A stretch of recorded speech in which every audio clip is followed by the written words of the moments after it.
Hello, welcome to Conscious TV. I'm Iain McNay and my guest today is Paul Harris. Hello, Paul. So Paul, someone wrote in about Paul, suggested we interview him, and he sent me a lot of notes about his life, which I found interesting, and he sent me his book, Postcards from Beyond. So we're going to talk about his life, about his experiences, how he's went from a very low place and found Buddhist meditation really helpful and found a degree of completion in himself. And we'll also talk about a little bit about his work in the monastery, which he now runs in Bradford-on-Avon in Wiltshire in the UK. So, Paul. Iain. Hello, Paul, and welcome to Conscious TV. You sent me some notes before the interview, and it seems that your childhood was not very happy. You were depressed quite a lot and didn't really connect with life as such. Yeah, there was a deep sense of something being wrong, sense of dissatisfaction. I have to admit to being quite a bad-tempered little boy, so I don't think I endeared myself to people around me very much. And there was this terrible sense of something missing, a sense of lack, which came out as sometimes as anger, but there were times, even as a little boy, where I felt lost. And when you were a teenager, you enjoyed playing the guitar and listening to indie music. Yep. That was possibly one way of losing myself in music. Learning to play the guitar was a way of absorbing my mind in something other, so that I wasn't focused on those other things. And of course, also trying to play the guitar, there's also that self-image thing built in, where you're trying to create this image that's going to be attractive, especially to females. So there's that whole side of that as well. There was that desire to... I always had a part of me that wanted to stand out in that way. Yeah, and also you told me that when you were playing guitar, it was just you and the guitar, like the world disappeared and there was something very absorbing for you there. Yeah, absolutely. I think it was a precursor to learning to meditate, because you develop a focus, you've got that one-pointedness, you just got that absorption in something other than your sort of neurotic preoccupations. So all that was left behind, and there was just the music. Especially when I started to get good at playing the guitar. I mean, to the point where you actually forget that you're playing the guitar, to the point where your fingers know where to go. Then there's this delightful sense of ease and spaciousness. I imagine that's why a lot of people learn musical instruments, because it does give you a temporary sense of freedom. It takes you out of the mind, doesn't it? Yeah, it takes you out of yourself. Yes. Out of your self-created narrative. So somewhere, even at that early age, you found a way to do that, albeit on a temporary basis. Obviously now, when we get on to the story more... I think people do. Why do people do extreme sports and things like that? It's because they have to concentrate, they have to be in the moment. Because if they're not, if they start worrying about something, they're going to get into trouble. So I think a lot of people find ways of losing themselves. Movies, music. A lot of our culture is based around just getting into something else, isn't it? So we can forget ourselves for a while. Yeah, but is it losing ourselves or finding ourselves? Because you're doing something you really, really love and you're engrossed.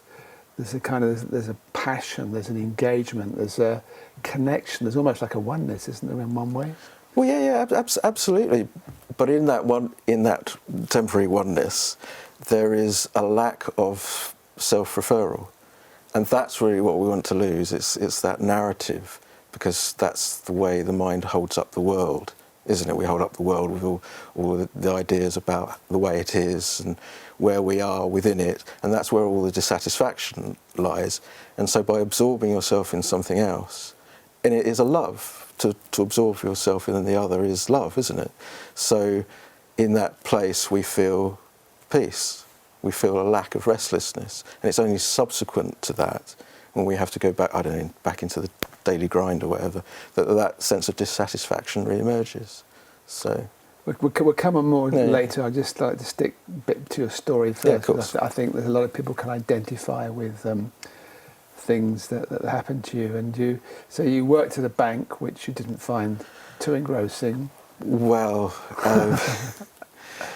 yeah, how I did that for 4 years, I don't know. I think it demonstrated my lack of the extent of my confusion. Just trying to fit in with what you believe the culture demands of you, what's expected of you, or what people just take for granted as this is just the way that you live your life. When I was at school and I had careers advice, nobody looked at my profile and suggested you'd make an ideal Buddhist monk. It never happened. So I found my way into the bank and worked there for 4 years, and I have very little interest in money. So I don't quite know how that worked, but it taught me a lot. I learned a lot, and I certainly learned that I wasn't really interested in earning potloads of money. That just wasn't my thing. Interesting. I just remembered, I haven't thought of this for years, that when I was, just before I left school, there would be someone coming to school to advise you on your career. And academically, I wasn't very good at school. I was 16, about to leave school, and they advised me I should get a job in a bank. But I never did, fortunately, so I managed to avoid that and actually did some quite interesting things with my life. It all works out, doesn't it? I mean, it had to be that way, and it was the culture I was born into, and but eventually I realised you just got to follow your nose. Anyway, you followed your nose, left the bank, and went to work on a farm. Exactly. Which was an improvement, but still wasn't. Career-wise, no. No, still wasn't quite it. But that was important because somebody you met on the farm suggested you go to India. Yeah, I mean, you have to understand that this kind of restless dissatisfaction, this sense that something was wrong, followed me all the way through. I mean, it's not to say that I didn't have good times, but they were good times. They came and they went, and this sense of dissatisfaction was kind of like a constant underlying. It's like a subtone in the mind. It was just always there, and life on the farm was hard. There was lots of socialising. But towards the end, again after about 4 years, just this dissatisfaction came back really, really strongly. And it was at that point, this happy coincidence or synchronicity of a friend of mine and his girlfriend going off to India in the October, and knew that I wasn't very happy, and they said, "Why don't you come with us?" And it's just like one of those moments when just the penny drops, and there was no argument, there was no necessity really to think about it other than in practical terms. I was going. That was what I was going to do next. I don't know where that comes from, but it just felt like there was a rightness about that. There's a great freedom in that, isn't there, when you kind of, something needs to change and then something appears, and then it does sometimes when people take courage to follow it, but in your case, obviously, you were not happy, so you just decided, I'm going to do it. Yeah, I mean, you have to shake things up, don't you, sometimes, and clearly I couldn't see a future in what I was doing, so why not? I didn't know anything about India then, despite having an upbringing which was Christian, having rejected that, I wasn't thinking in spiritual terms. I wasn't thinking about going into India in order to get spiritual. I was just thinking about going to India to live with a backpack, to have plenty of money in my pocket, and to be in a place where that would go quite a long way, and be able to just hang out and have new experiences. Yeah. And what did you find in India in terms of the new experiences? Oh, it blew me away. And I think one of the main things that became apparent was that it did kindle an interest in meditation and spiritual matters. I grew up going to dank, cold churches and came across this form of spirituality which was so colourful and so gregarious. It was wonderful. It was lovely. I felt very at home in India, very at home. When I went to Varanasi, Benares especially, by the Ganges there, I just felt like I'd found a spiritual home, really. I felt very comfortable there. So something in you was opening to a new world somehow, a new possibility. Yeah, yeah. I mean, there's lots of other stuff as well, partying that goes on in India and so forth. But I think underlying it, I was just like picking up these new signals, and that, on some subconscious level, was beginning to transform my outlook on life. I mean, when I went to India, I thought I was going to leave all my troubles in England. And when I went to India, within a very short space of time, I realised that they'd come with me. And that was really quite transformative, because that was the time when I first realised it wasn't anything external that was the cause of my dis-ease and my unhappiness.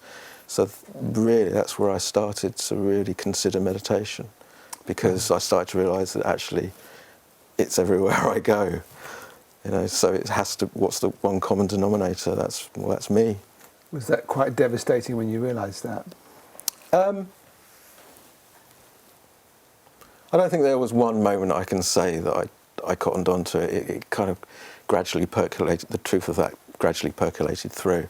And going back to what you were saying, it actually became. It felt like a new horizon. It felt like a new beginning. It felt like an opportunity, not necessarily a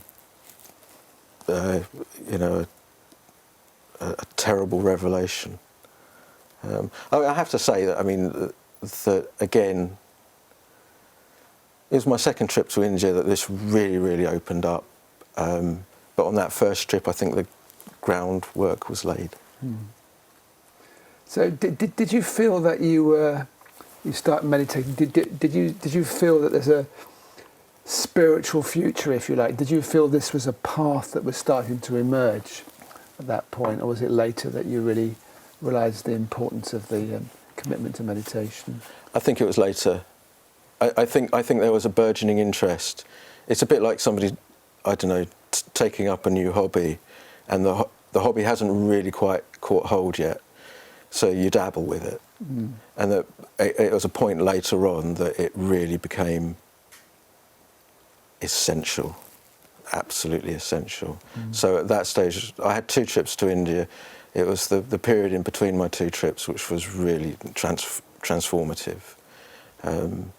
So we'll obviously talk about that. And it was on my subsequent trip to India that it was really explicit and really a conscious search. Yeah, this interests me, this whole thing about dabbling and essential. They're good words that you've used, and a lot of people dabble at times. I don't say that with judgment, it's just the way things are. And in our society, there's often so much going on, it's hard not to dabble. But this, when it starts to become, the thought is essential, then something changes with the commitment, doesn't it? And I think I'm just pulling out a quote that you sent me here that I think sums this up very well, that you were in a deep spiritual crisis, and no matter what you did or where you were, you realised there was always an unbearable dissatisfaction underlying everything. It felt like you'd been trudging an endless path, trying to find lasting happiness, and it just never ever happened. That was a point when I was living in Tooting, Tooting. South London. Okay. Yeah. That was when after I'd come back from all this travel, and I'd been travelling for a year, backpacking. I'd come back to England, didn't know what to do with myself, and it was a spiritual crisis. That was a specific event that was utterly transformative, and it was everything. It was everything that I've quoted there. Yes. It was a point where I could not go forward.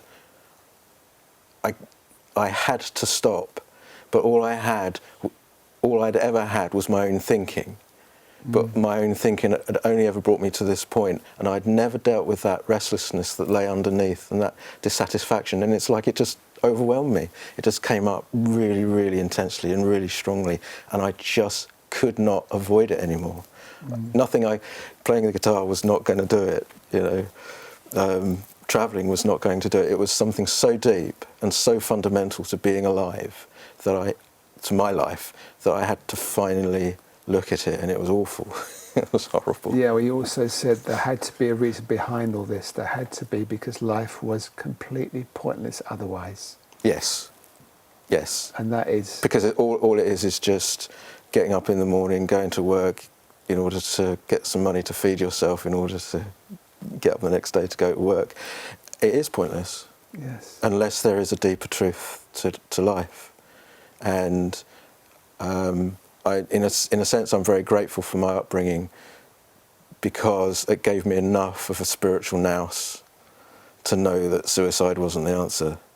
Did you consider suicide? Well, what alternative would there be if you'd realised the pointlessness of the round? Why would you go on? So that was beautiful, because that prevented me going down a very wrong way, and it opened up then the opportunity for what happens next, because I could not trust my own thinking anymore, but all I had was my own thinking. So I was in this kind of deep spiritual, psychological kind of cat's cradle.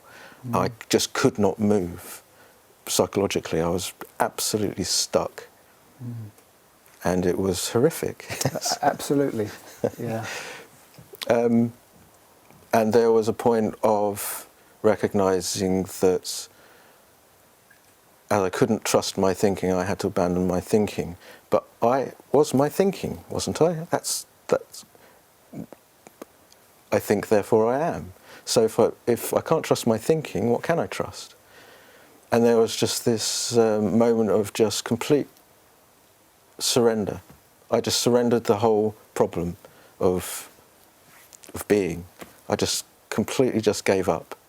And it was just this most deep and wonderful catharsis. It's just absolutely, I just completely opened up. I guess, I don't know much about the chakras, but I guess all my chakras opened up all at the same time. There was just this sense of complete and absolute release, where I was no longer Paul sitting in a bed sitting tooting.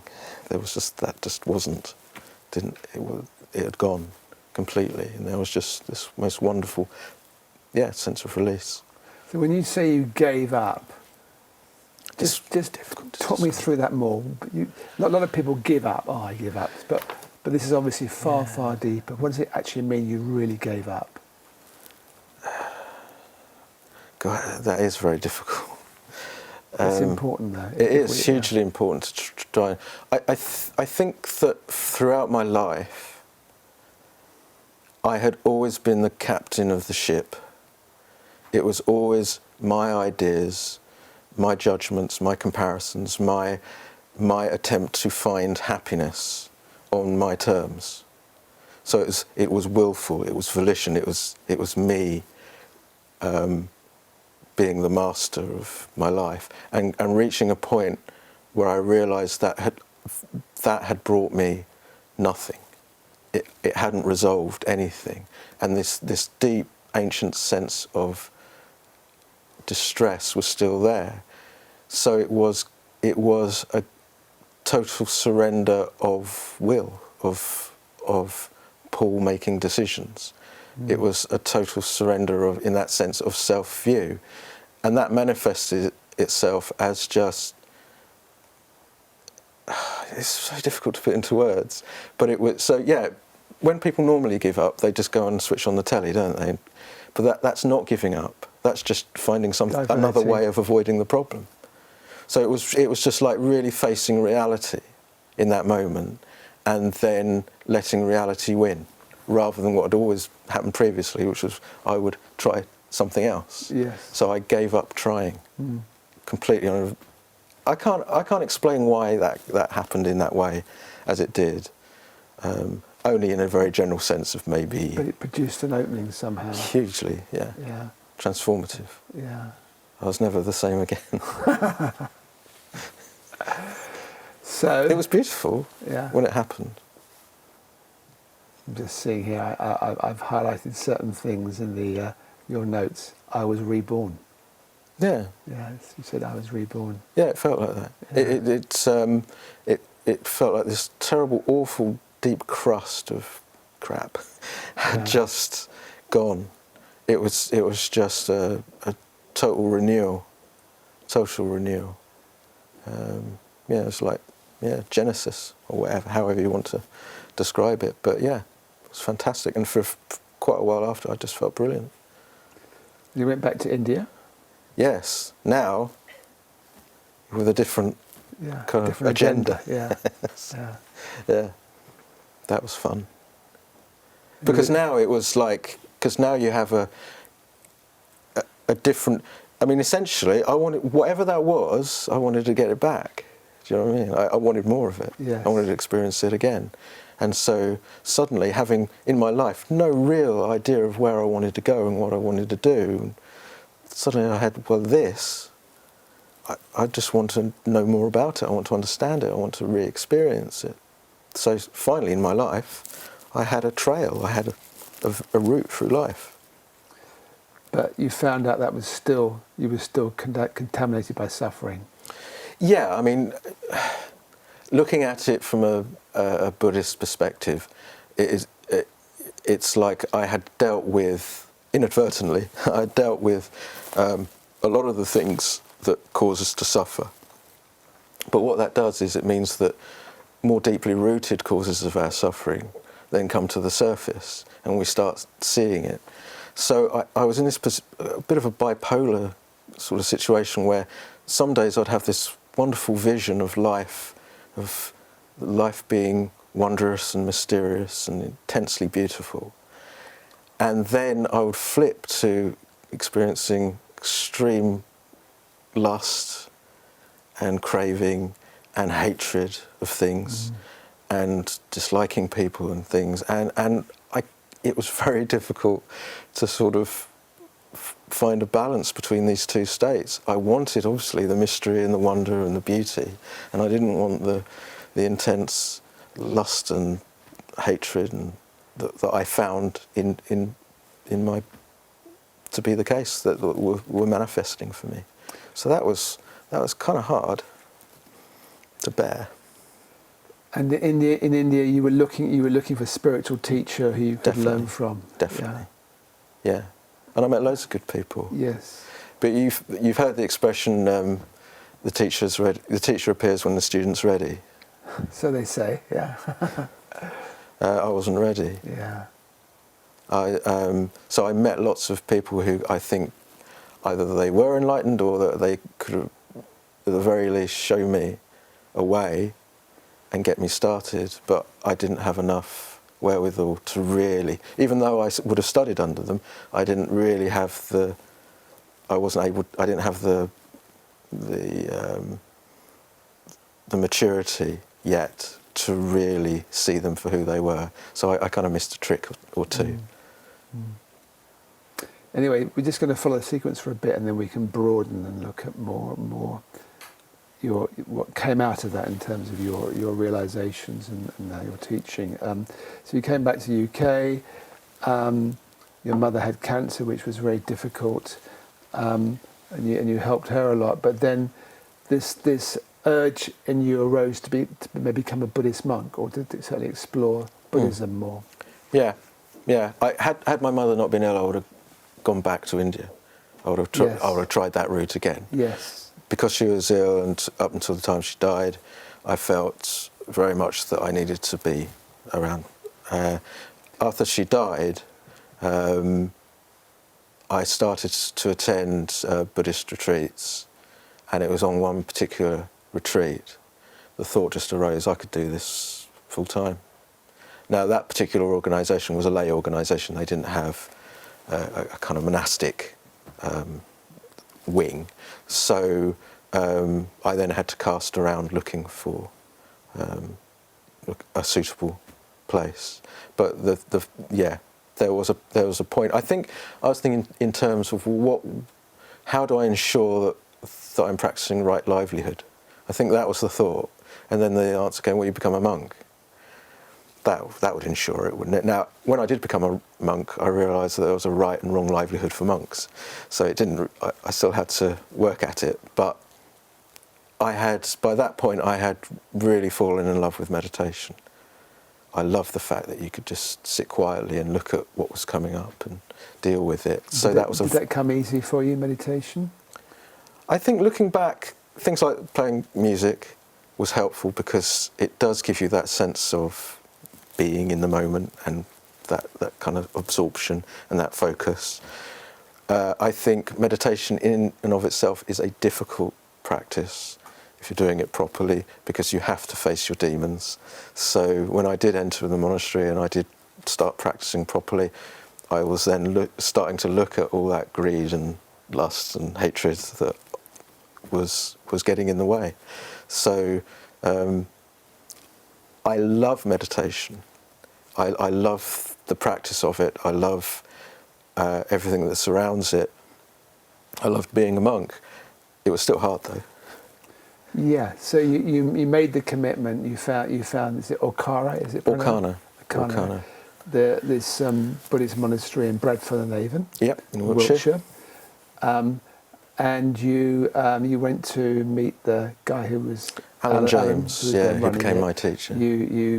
You read his book and you listened to some talks and were very drawn to him. Yeah, I was living in Bristol, so I'd gone all the way to India to try and find the right teacher in the right way. And I was living in Bristol and found my teacher was living 20 miles away. Yes. Which was quite amazing. And yeah, when I read his book, I thought, this guy knows exactly what he's talking about. I really need to meet him. I met him, and within an hour I had agreed to give up my worldly life and enter into the monastery. I mean, I went to ask him if I could become a monk. I had no prior involvement with that particular centre. I didn't know anything about them, really. It was all factored on the man who I knew when I met him was my teacher. I think I'd matured enough by that point to recognise the teacher when he appeared. And yeah, in a sense, I fell in love with him in a spiritual sense. I just knew that he wasn't going to put up with any of my nonsense. He was authentic, and I could learn a huge amount from him. So it's a really humble moment.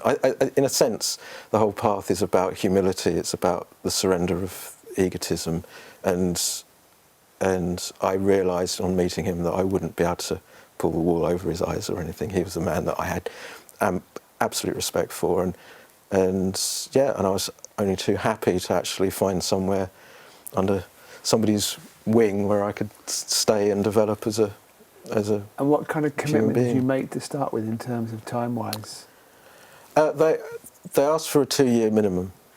Well, you go inside, so you live in the monastery. So. Yeah, I had to be. There are certain stipulations. You have to be free of debt. You have to be free of any kind of responsibilities for children or anything like that. You can't be married. You can't be wanted by the police, or have visits to the court outstanding. You have to be, in that sense, free to go in, which I was. I was done and dusted with the world in 6 weeks. Yes. I got a little bit of help. People helped me out with a little bit of money, so that I was free of any debt, and I was able to go in. And I had 3 months as a novice just to make sure that I was suitable, that I was going to fit in with the community. And then I ordained in the October, and that was a minimum commitment of 2 years. And so once you get in there, you are meditating how many hours a day?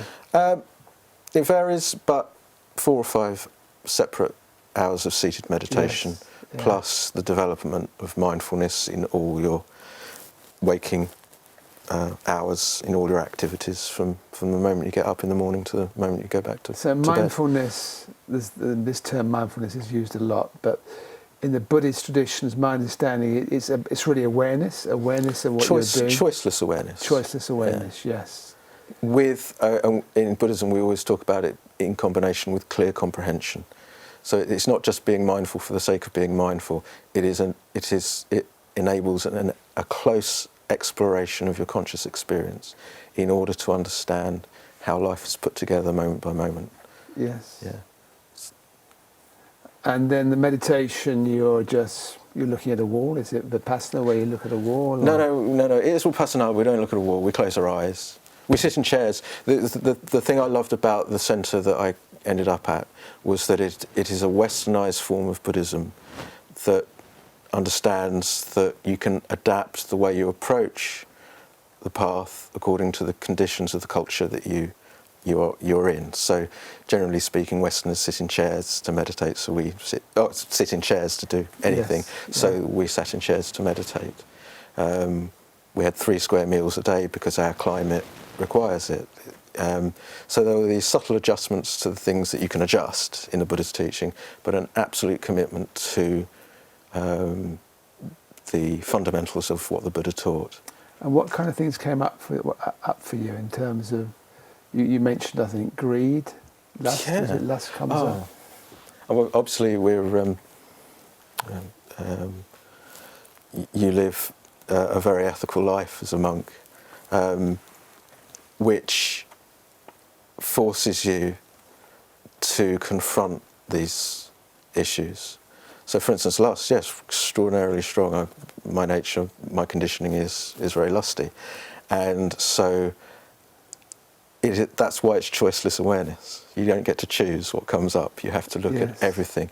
But in learning to mindfully observe what comes up, you can understand it. You can learn what its true characteristics are, and so you can come to an acceptance of life as it is. So I'm just trying, something comes up, an issue that's come up from your subconscious, presumably. So do you always, if you look at it, do you always understand why it's come up and how to process it? No. You have to do it the hard way. You have to start from being thrown around by that kind of mental quality again and again and again, and gradually your mindfulness improves, your comprehension improves, and gradually it's like you just detach from it. It's like a bit like declutching in the car. You just come out of that gear and you're able to then examine it and look at it.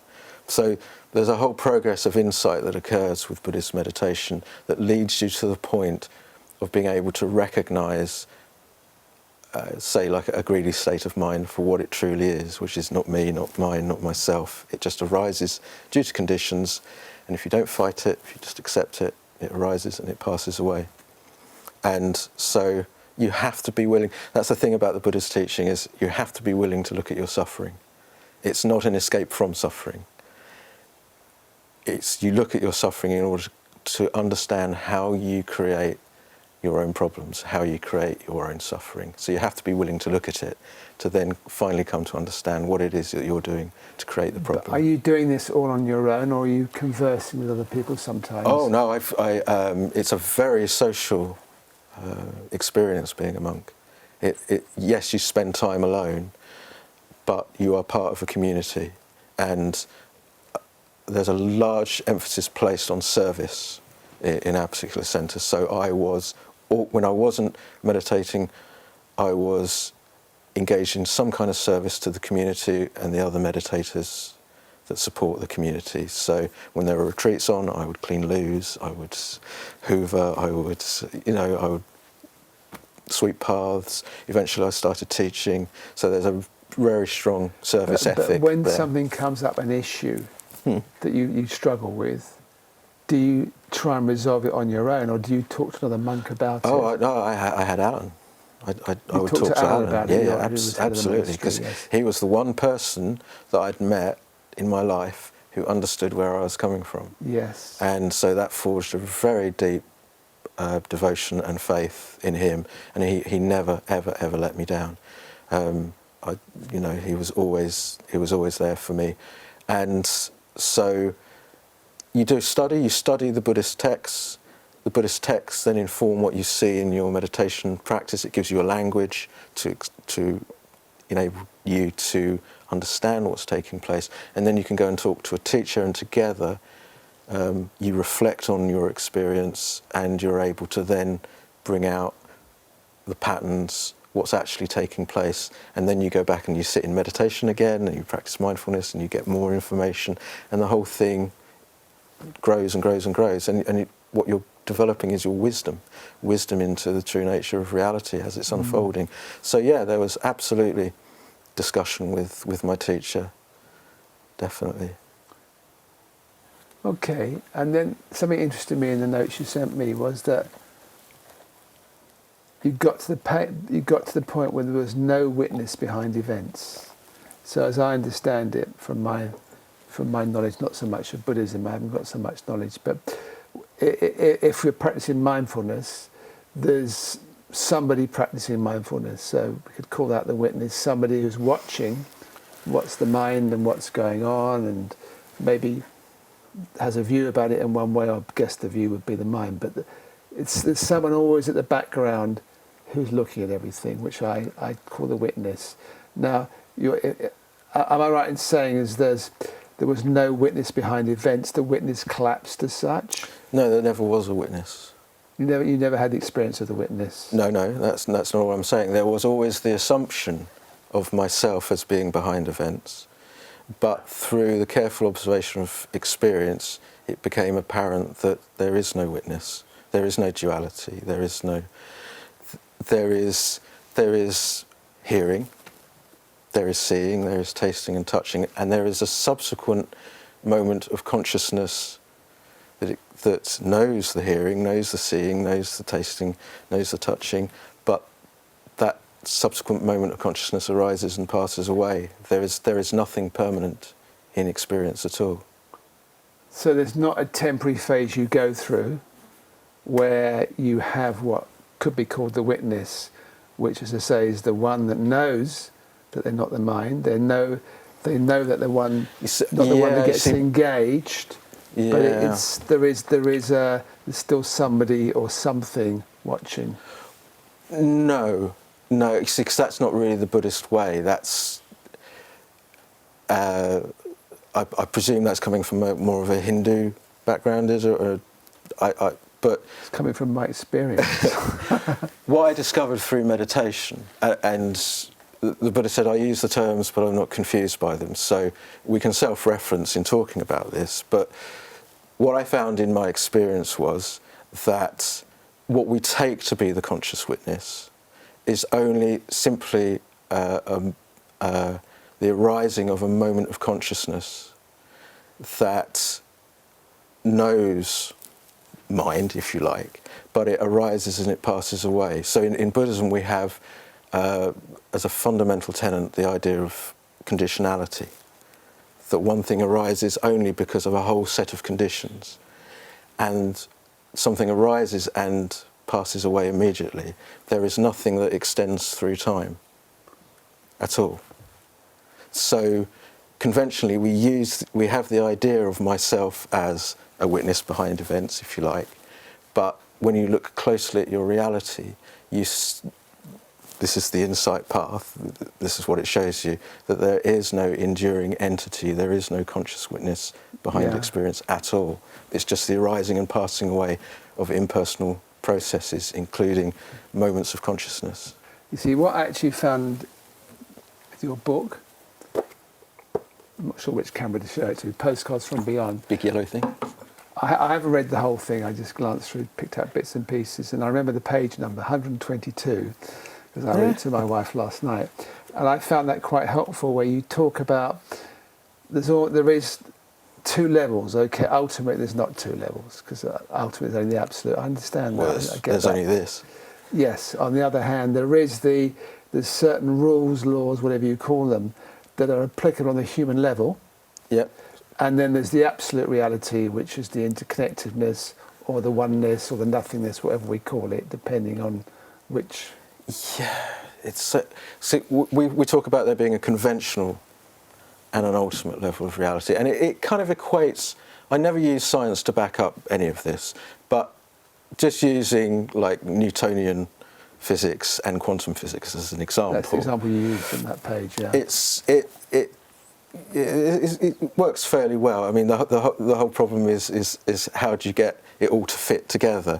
And I think that if you clearly delineate conventional reality as one way of describing this nameless experience, and ultimate reality is just another way of describing the same experience, then you see that you can have more than one way of describing the world, just as you have with quantum mechanics and Newtonian physics.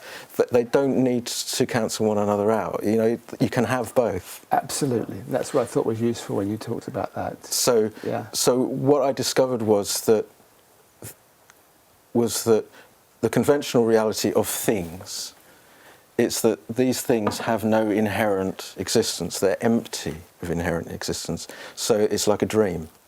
So conscious TV is a dream. And the Buddha's teaching shows you how to come out of the dream. But you can still go back in the dream and enjoy the dream. Yeah, but if you're want to stay alive as a human being. Yeah, You need to drink water. This is all jolly useful.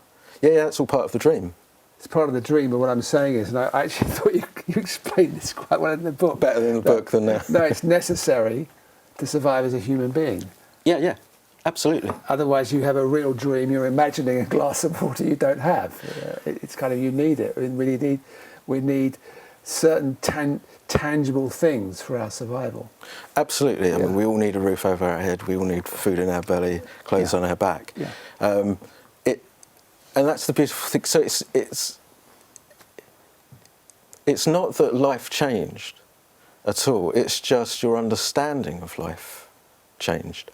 But in the change, that fundamental change in your understanding, that changes the whole of life. So it's the same life that you were living before, and yet it's completely revolutionised. Yeah. It's a completely different way of understanding life. So you got to the point, just to follow the story just for the moment, you got to the point where you were saying, is this enlightenment? You got to this certain point, or something had got to this point, or nothing had got to this point. Well, But it was the question, is this enlightenment? Quite. And the fact that I was asking the question meant that I knew I wasn't. And this is the wonderful thing about having my teacher there, because he tortured me. I would go and, well, not literally tortured, no, not literally, because I had this one last final question, because I was seeing life, every time I described life in these terms, I was going, yeah, that's it, that is it, that's definitely it. But I was still asking myself, well, is this enlightenment then? So I was still holding up this comparison, which was still upholding this duality, this sense of me as separate from the rest of life. Yeah. And my teacher would ask me questions like, I'd go and see him, and with great reluctance, because this was a very confusing time for me, and he'd ask me questions like, what is it that you do that an enlightened person would never do? And I go, what? What does it even mean anything? How am I supposed to answer that? I can't answer that because I'm not enlightened. How can I know how an enlightened being sees the world? And what he was doing with me, he was getting me to the point where I would finally give up again. I was still chasing this idea of enlightenment as a real thing. And that was the whole purpose of the Buddha's teaching, so of course I would. And it was only when I got to a point where I realised deeply that I had done as much as I possibly could and that I was never going to make it happen, that I just let go of the pursuit of enlightenment, and that was the last thing to go for me. That was the last thing that the mind was grasping after and hanging on to, in the belief that it was real. Because everything else had turned out to be empty of any inherent existence, but I still hung on to the idea of enlightenment as being a real, tangible thing that I could obtain. And that was the last thing. So what is enlightenment then? Can't say. That's not terribly helpful, but it gets talked about an awful lot in the world. It does, and I'm really not one for descriptions. I mean, when I describe things in the book, what I'm describing is conventional reality, the reality of feeling great contentment and happiness and peace. But all these states arise and pass away, whereas it's the realization of the timeless, unchanging, unconditioned that is the real perfection. And so you can't describe that, because the moment you describe it, you're delineating something with a beginning and an end. So if you say that it's peace, or that it's happiness, or if it's contentment, you're delineating something that is not timeless. You're delineating something and you're creating a moment of experience in that. So you can't actually describe it. And so what I prefer to do is to show people not how to become enlightened, but how to remove all the obstacles that prevent someone from coming to that same realization themselves. Because you can't put it into words. So are you always peaceful now? Well, see, because there we go, that's the difficulty. I live in Wiltshire. and I come up for the day to Battersea. Downtown Battersea. Downtown Battersea, Cool, very beautiful. Downtown Battersea, yeah. So in that sense, there are ups and downs and changes. I run a meditation centre. I'm concerned and worried for the meditation centre that it's run in the right way, that it's providing the right things to people. So in that sense, I can't say my life is just this sort of endless peace, but underlying it in the depths, there is just this most blissful contentment that sometimes rises to the surface, especially when I'm on my own and I'm not wanted by anyone else for anything else. There is just this astonishing sense of absolute perfection and peace. But when you're dealing with the dream and you're dealing with the daily round, that isn't necessarily always consciously present, because you've just got to get on with life.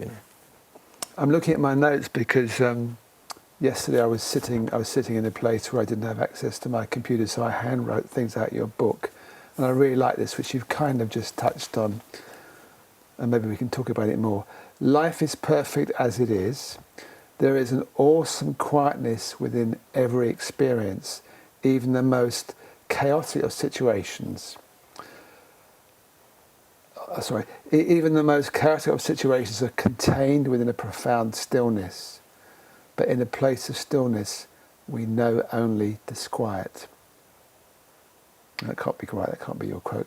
I've got that wrong at the end somewhere. But you talk about this profound stillness that's even in the most chaotic situations. So when you say you have a concern or you worry about a meditation course that's going on, what you're saying is that that's on top of a profound stillness. Yes, you see, this is the problem if describing it, because I think even in that chapter I say, I contradict myself, and I do it deliberately, because no description, and that's why it's called Postcards from Beyond, because no postcard, no description is really giving you the experience.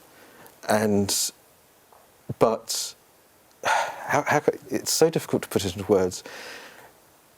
There is the rising and passing away of sounds and tastes and touches and smells, of thoughts, of feelings, of perceptions.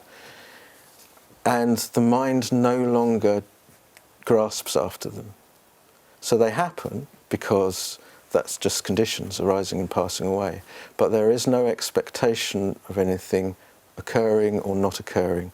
There is this underlying sense of, I guess you could call it perfect stillness, if you like. Well, you did. Yeah, I did, didn't I? This is why I'm not one for descriptions so much. You have to describe it. If you're writing a book, of course, you have to describe it. And you have to inspire people. You have to somehow kind of bridge the gap and allow and try to express the inexpressible. So I think, even in this moment, even as this is unfolding, there is just the most delightful sense of quietude and peace and perfection. Do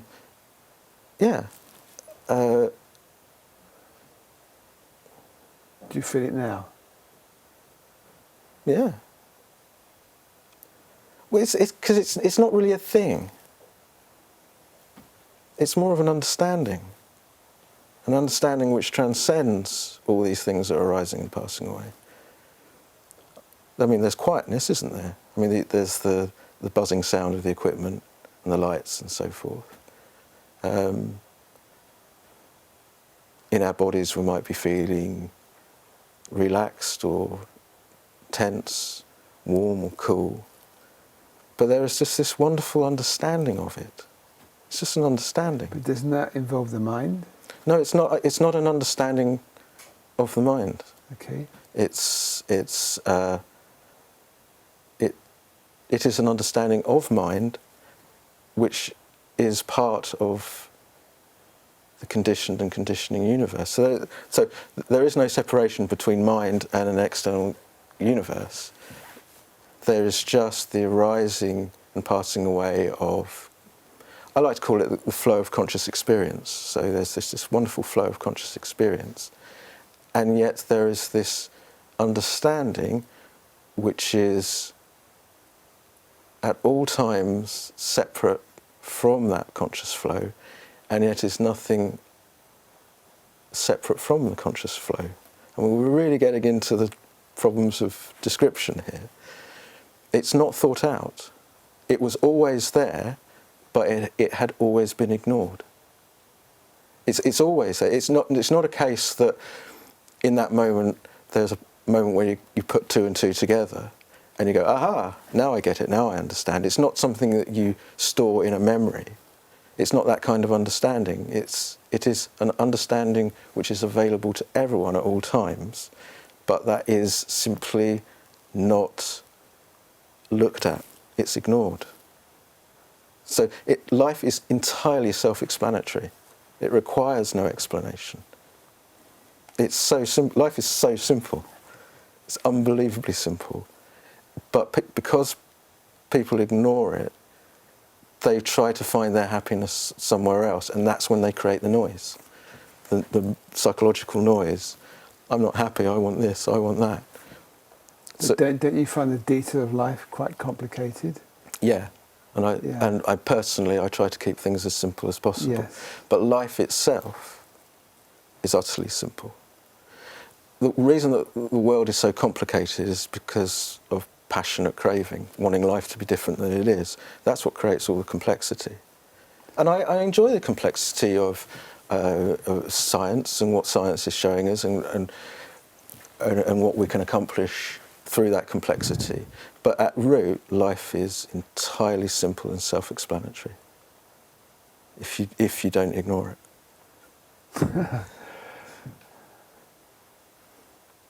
Because in this moment now, it's entirely explanatory. It doesn't need explaining. It's got its own.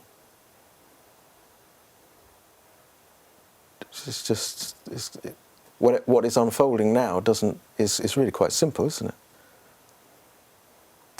Well, I always look at things differently. I don't look at how I feel, and you can say that's me feeling something, or you can say it's just a feeling there. I don't know. No, maybe it's one thing, maybe it's another thing, but it's like, is there a flow? Do I feel good? Do I feel that I would like it to be different? And I'm looking for something. I'm kind of looking for a flow for a meeting, and it's kind of not quite there at the minute. And I guess it's me. I don't know, but I don't want to.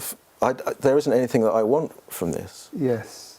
So I'm just enjoying the process. Is there someone there that feels completion now? I don't mean necessarily the subject of the interview. I mean in this moment that feels completion. Yeah. It's not somebody who feels complete. It's the absence of division. Yes. There isn't a sense that there's something wrong. Yes. At all. Yeah. So one of the things I know Buddhism looks at a lot is attachment, and how attachment is attachment to cravings, to anything we want, is keeping us trapped. Can you talk more about the attachments? Well, it's more about the really fun view that this thought is myself, or I am this thought, or I am this feeling, or this feeling is myself, or this glass, or this book, or this recording studio is me, or is mine, or is my, it belongs to me. It's that deep-rooted assumption of selfhood in the things of life that arise and pass away. So for me, going back to that incident between trips to India, there was this recognition that my thoughts were never leading to happiness. I was just going around in a circle, and the problem was an attachment to thinking, problem of the attachment in the belief that I am my thoughts. And it was the surrender of that. It was the surrender of the notion that a thought is me, A thought isn't me. A thought arises due to conditions and then ceases. Our attachments stop us from seeing the truth that there is no self required at all in any way for experience to arise. So it's getting right back to the point before we assume ownership. The mind assumes ownership of experience. It's getting right back to that point and in examining the truth of experience as it unfolds. So, yeah, so if somebody has attachments, that blinds them to, they won't allow themselves to see the truly owner-less nature of experience because they've got a vested emotional interest. They've got a need. Yeah. So that just perpetuates this constant searching and craving and thirsting after life without ever really coming to a point of completion. It's not so much that you reach a point of completion, it's rather that you realise that you never had to, there was never a need to complete yourself in the first place, that you've always been whole. Okay, I'm looking at the clock and we need to complete the interview, I'm sorry. Okay. But thank you, Paul. I think we'll do a very short part 2 where you can maybe do a meditation which you now run yourself. We didn't actually cover that, but just for a few minutes afterwards. So those who are watching on the internet can watch the part 2. Okay. So Paul, thanks very much for coming along to Conscious TV. It's been a really interesting interview. Okay. And I'm just going to plug your book again, Postcards from Beyond. And good luck with your work. Thank and you're you. going to do a short part 2 now, I think, just talking about the centre and with a short meditation. Okay.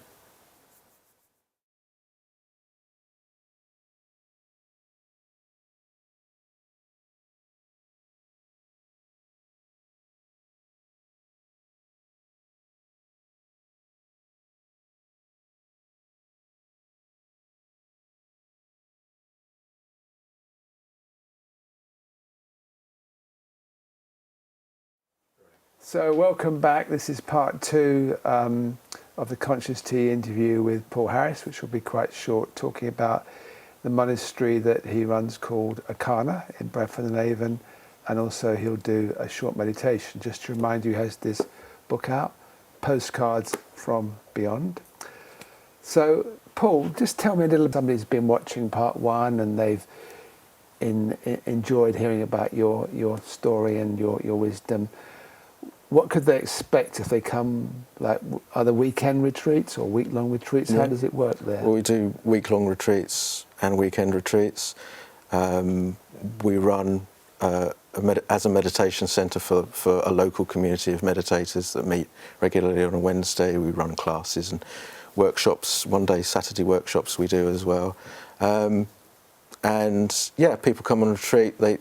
We have a maximum of 7 people on a retreat, which means that everyone gets personal instruction. So we meditate together in a shrine room, we sit on chairs to meditate, we meditate for an hour at a time, we practice Buddhist Vipassana meditation and back that up with metta, loving kindness meditation. And yeah, and it's an opportunity to learn to look, rather than chase life and chase experience, it's an opportunity to learn to stop and look at how life actually unfolds moment by moment in order to develop wisdom.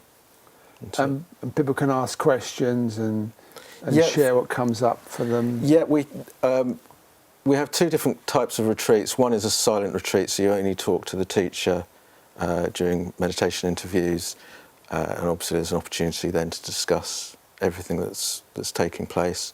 And then we also have integrated retreats, which is more sociable in the afternoons. You're given work duties to do to help encourage mindfulness in working situations, and that obviously gives then an opportunity for more interaction. Okay, well, thank you. We also talked about you doing a short meditation for about 10 minutes for people Okay. who are at home and want to just get a taste of the type of meditation you do. So you best not make it a silent meditation because there Close isn't my much eyes. point. But That would be if you can preferable. maybe talk them through it a little bit. Okay. I think the most important thing with meditation is to realise that we're not trying to accomplish anything. We're not trying to cause certain states of mind to arise. We're not trying to become someone or something other than we already are. It's more about creating a window that you can look through and observe the mind, observe our physical experience, observe the flow of conscious experience, just simply in order to know and understand and gain wisdom into the true nature of our experience. So it's not about becoming, it's about learning. And so we practice choiceless awareness. We don't pick and choose what it is that we're going to experience. We're accepting, we surrender, we allow whatever wants to arise. And another mental quality that is really helpful is curiosity, being interested, allowing experiences to arise, taking an interest in them. And the way that we do it is we sit in chairs to meditate, we close our eyes, we sit comfortably, but with an attitude of alertness and wakefulness, sensation of the movement of the abdomen as our main focus for the meditation. But what's critical is when we find the mind running off track and we're beginning to think about other things, that we include those thoughts within the meditation, that they're a part of our conscious experience. We're not trying to remove or reject any aspect of our experience. So to begin with, we turn our attention to the breathing process, perhaps taking a few deep breaths, just to help locate the movement of the breath as it occurs at the abdomen.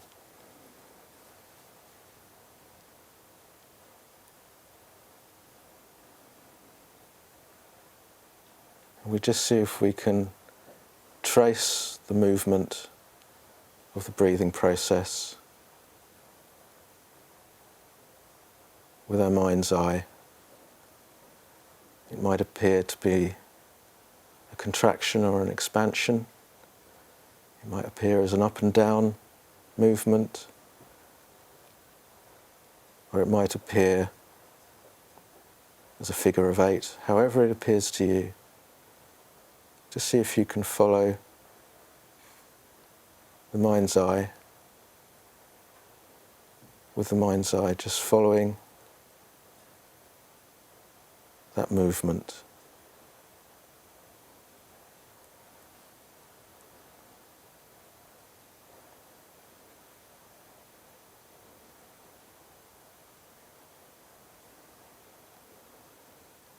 But it may very well be that in the course of doing that, the mind becomes distracted. You find yourself thinking. When you become aware that the mind has become distracted, just note what kind of thinking it is. And then very gently but firmly bring the attention back to observing the breathing process.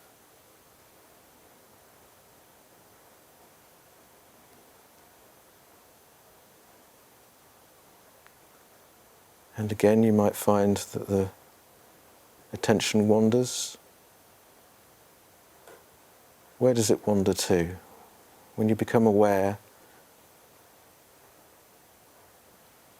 that you've been thinking, just note the kind of thinking that it is.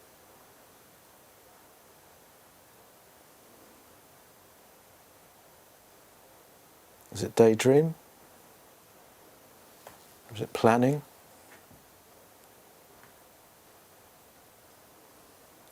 So when you become aware, just label the thought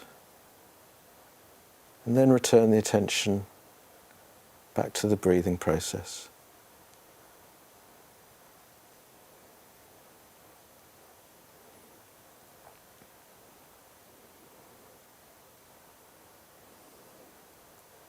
And again, you might become aware of external sounds. We include those in the meditation. You might become aware of some bodily discomfort. And again, we include those in the meditation. So we practice surrender. We just allow whatever wants to be there to be there. We can note those sensations, those feelings. We just let them be. And each time, return the attention back to the breathing process.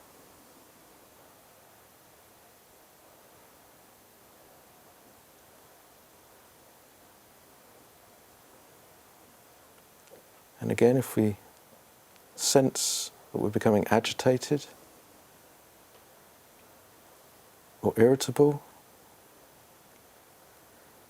and we just allow those mental states to be. We don't fight with them. We just allow them just to be, to arise and to pass away.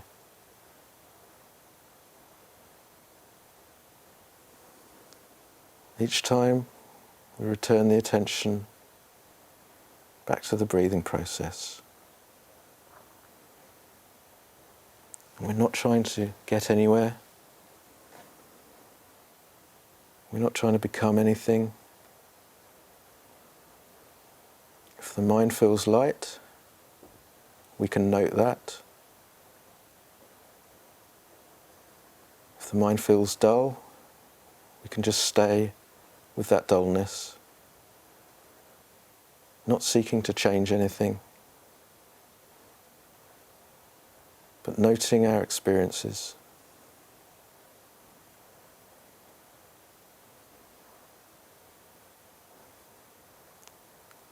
And perhaps the mind runs off into thought. And perhaps it's thinking about the past. We note thinking about the past and bring the attention back.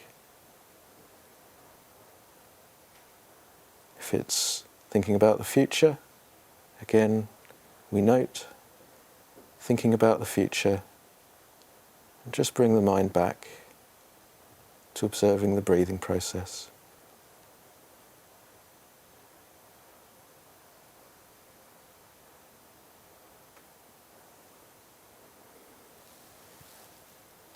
And as we're watching the breathing and noting our experience in this way, perhaps we begin to become aware that the sounds don't last. They arise and they pass away. That there are sensations in the body and they arise and they pass away. The thoughts you were having a few minutes ago, where are they now?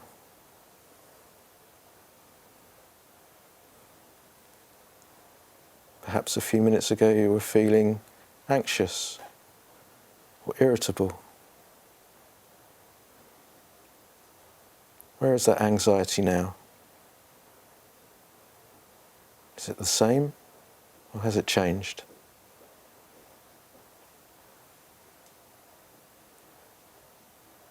So keep observing the breathing process. Perhaps we can follow the attention of the breathing.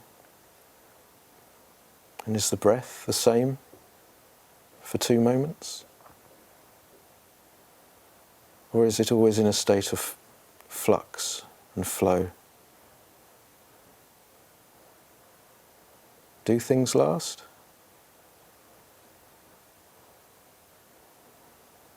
So we keep observing our experience, bringing the attention back each time, bringing it back to the breathing process. being very allowing, accepting that the mind will wander, and learning to bring it back each time, noting our experience.